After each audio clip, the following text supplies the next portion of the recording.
हैं केंद्रीय मंत्री एसपीएस बघेल साहब के पास, जो इस वक्त हमारे साथ जुड़ रहे हैं। उत्तर प्रदेश से आते हैं। सर, सबसे पहले मैं आपसे पूछना चाहता हूं आपकी प्रतिक्रिया। ये जो एनकाउंटर हुआ है उमेश पाल हत्याकांड में 2 आरोपियों को और पुलिस ने मार गिराया है, उसमें अतीक अहमद के पुत्र भी शामिल हैं। मुझे याद है आप पिछली बार जब हम बात कर रहे थे तो आपने कहा था कि कानून का राज स्थापित जल्दी करेंगे।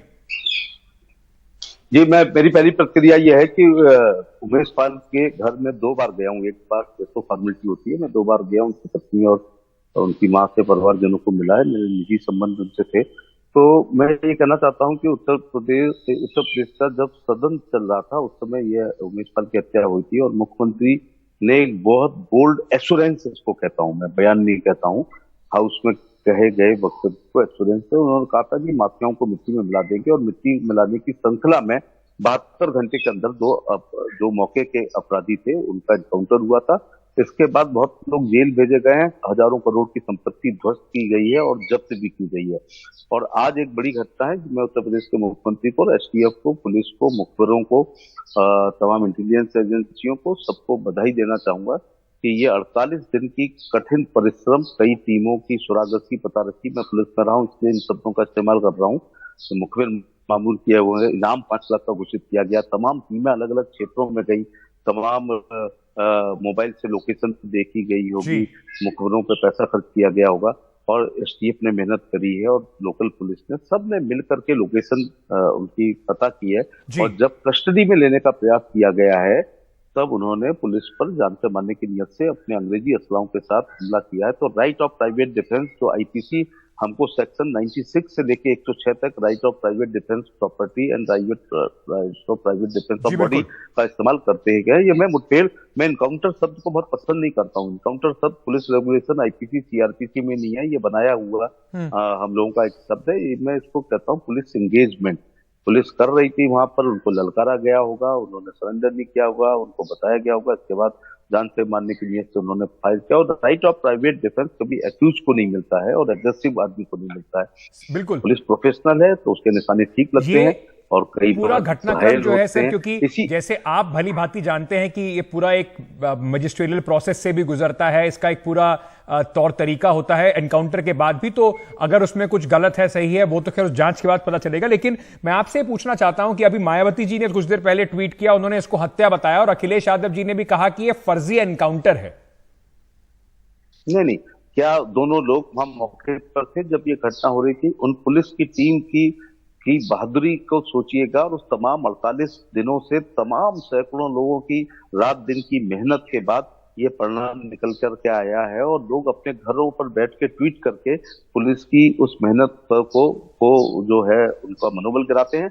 मुझे कोई बहुत आश्चर्य नहीं हो रहा है जो ये बयान आ रहे हैं, क्योंकि जब हमारे एयरफोर्स के लोगों ने पाकिस्तान में घुस के सर्जिकल स्ट्राइक की थी तब भी कुछ लोगों ने वहां की लाशों की संख्या और वीडियो मांगे थे। तो ये होता है, दुश्मन का दुश्मन हमारा दोस्त होता है। इस सिद्धांत पर चाणक्य ने कहा था कि लोग बयानबाजी करेंगे और गठबंधन भी किया करेंगे।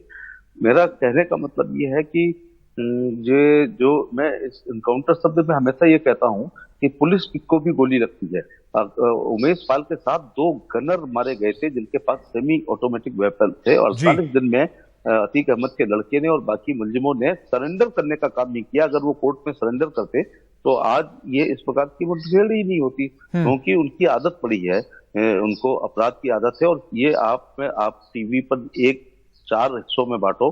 एक में मुख्यमंत्री के बयान को सुनवाइएगा, दूसरे में हत्या करते हुए का लाइव वीडियो दिखाइएगा और तीसरे में ये जहां मरे गए हैं वो दिखाइएगा और चौथे में आज अतीक अहमद जहां इलाहाबाद प्रयागराज की कोर्ट को अटेंड कर रहे हैं।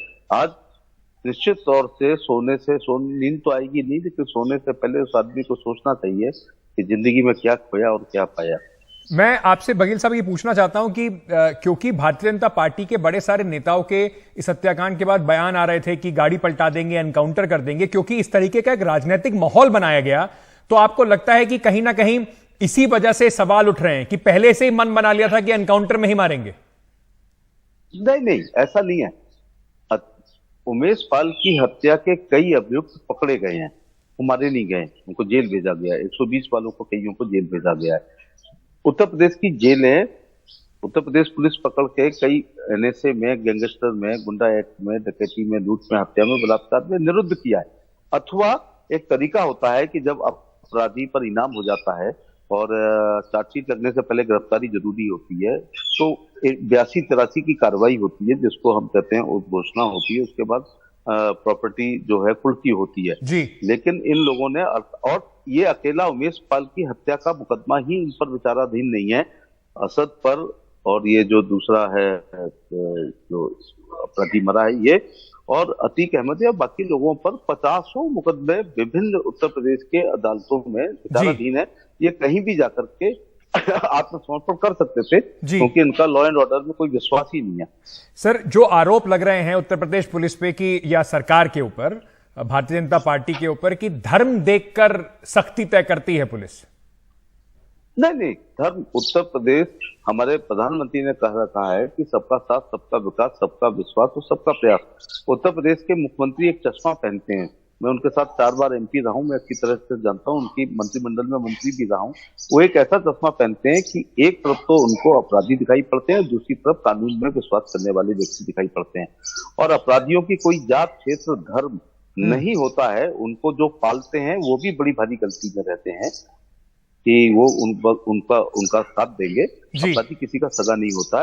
ये संयोग है कि अतीक अहमद एक धर्म विशेष के हैं, लेकिन सनातन कट्टर हिंदू धर्म की जातियां भी जेलों में भरी पड़ी हैं और यदा कदा उनके भी एनकाउंटर हुए हैं। मैं कोई रिकॉर्ड लेके नहीं आया हूं, लेकिन हार्डन क्रिमिनल जो भी है उनके एनकाउंटर होते हैं। अच्छी बात। सर, जाने से पहले अंत में मैं सिर्फ आपसे एक सवाल और पूछना चाहता हूं। 2017 से लेकर अब तक करीब 10,000 एनकाउंटर उत्तर प्रदेश पुलिस ने किए हैं, जो दर्ज हुए हैं। देश में एनकाउंटर के मामले में उत्तर प्रदेश पुलिस जो है वो बिल्कुल पहले स्थानों पर खड़ी दिखाई पड़ती है। तो क्या बंदूक के भय से उत्तर प्रदेश में कानून व्यवस्था बनाने की कोशिश की जा रही है? नहीं, बंदूक के भय से लॉ एंड ऑर्डर ठीक नहीं हो रहा। हम सभी मुकदमों को लिखते हैं, जांच करते हैं, अपराध होता है तो सबके कोई इनकाउंटर नहीं होते हैं, लोग गिरफ्तार होते हैं। 72 घंटे में heinous crime Uttar Pradesh police खोल भी लेती है। लेकिन ये यदा कदा घटना होती है इनकाउंटर की, जिसका बहुत ज्यादा मीडिया से महामंडन होता है। लेकिन एक सूचना के अधिकार में ये भी पूछ लीजिएगा कि कितने लोगों के घरों में दबिश देकर भी हीनियस क्रिमिनल को पकड़ा गया है। इनकाउंटर होता है एक्शन का रिएक्शन। अगर कोई व्यक्ति सरेंडर कर दे, दोनों हाथ ऊपर कर दे, असला फेंक दे, तो कभी कोई उसका इनकाउंटर नहीं करता है। लेकिन इन लोगों की आदतन अपराधी होते हैं, हैबिचुअल ऑफेंडर होते हैं, तो ये हमेशा पुलिस पर अटैक ही करते हैं। उसके बदले में की कार्रवाई में मारे जाते हैं। इनकाउंटर कहीं सीआरपीसी, आईपीसी, सीपीसी और पुलिस रेगुलेशन में नहीं है इसका बलवा। बघेल साहब, बहुत बहुत शुक्रिया समय देने के लिए। हमको और आपको भी आत्मरक्षा का अधिकार दिया गया है। बिल्कुल, बहुत बहुत शुक्रिया सर, धन्यवाद बात करने के लिए।